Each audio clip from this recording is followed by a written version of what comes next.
জলপাইগুড়িতে আবার অন্য ছবি দেখা গেল। সেখানে আবার তৃণমূলের গৃহযুদ্ধ, তৃণমূলের বিরুদ্ধে বিস্ফোরক সংখ্যালঘু সেলের নেতার, যা নিয়ে চরম অস্বস্তিতে জেলা তৃণমূল নেতৃত্ব। আমি আশা করি বা আশা করব আমার যে মাদার কমিটির নেতৃত্ব আছে ওনাদেরকে বলবো যে আমাদেরকে ছাগলের 6 নম্বর বাচ্চা বানায় রাখবেন।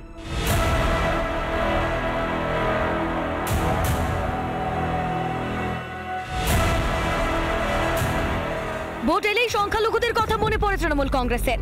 মনে আছে কি বলেছিলেন তৃণমূল নেত্রী? আমি তো মুসলিমদের তোষণ করি, 100 বার যাবে, যে গরু মুক্তায় তার লাঠি খাওয়া উচিত। জলপাইগুড়িতে শাসক দলে বিদ্রোহ, এবার সংখ্যালঘু সেলেই বিস্ফোরক সংখ্যালঘু সেলের জেলা সভাপতি।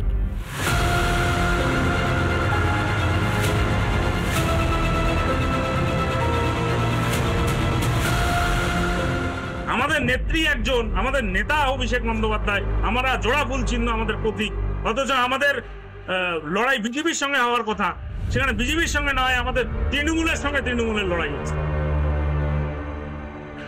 কয়েকদিন আগেই 1 নম্বর সদর ব্লক এলাকায় জমি নিয়ে বিবাদ হয় তৃণমূলের দুই পক্ষের মধ্যে। অভিযোগ, সেই ঘটনায় দলের জেলা নেতৃত্বের নির্দেশে পুলিশ অন্যায়ভাবে এক সংখ্যালঘু সেলের কর্মীকে গ্রেফতার করে। আর এতেই ক্ষুব্ধ জেলার সংখ্যালঘু সেলের সভাপতি। ক্ষোভ উগরে দেন 21শে জুলাইয়ের একটি প্রস্তুতি সভায়।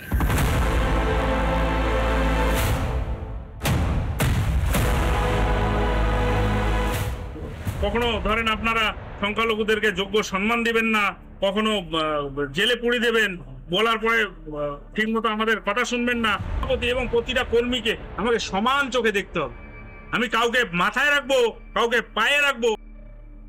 সংখ্যালঘুদের শুধুমাত্র ভোট ব্যাংক হিসেবে ব্যবহার করা হচ্ছে বলে তোপ তৃণমূলের সংখ্যালঘু সেলের নেতার। আমি আশা করি বা আশা করব আমার যে মাদার কমিটির নেতৃত্ব আছে ওনাদেরকে বলবো যে আমাদেরকে ছাগলের 6 নম্বর বাচ্চা বানায় রাখবেন।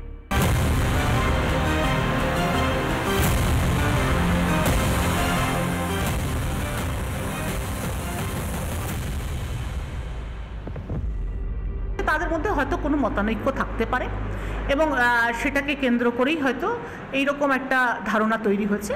আসল ব্যাপারটা তা নয়। সংখ্যালঘুদের উপর ভর করে ভোটের তরি উতরাতে চায় তৃণমূল, কিন্তু এবার কি সেই সংখ্যালঘুরাও তৃণমূলের থেকে মুখ ফিরিয়ে নিচ্ছে? 26-এর আগে বড় অস্বস্তি শাসকের। রিপাবলিক বাংলা। নানা ধরনের কন্টেন্ট দেখার জন্য লাইক করুন, শেয়ার করুন আমাদের ফেসবুক পেজ, সাবস্ক্রাইব করুন আমাদের ইউটিউব চ্যানেল। পাশাপাশি অন্যান্য ব্রেকিং নিউজের জন্য অবশ্যই চোখ রাখুন রিপাবলিক বাংলায়।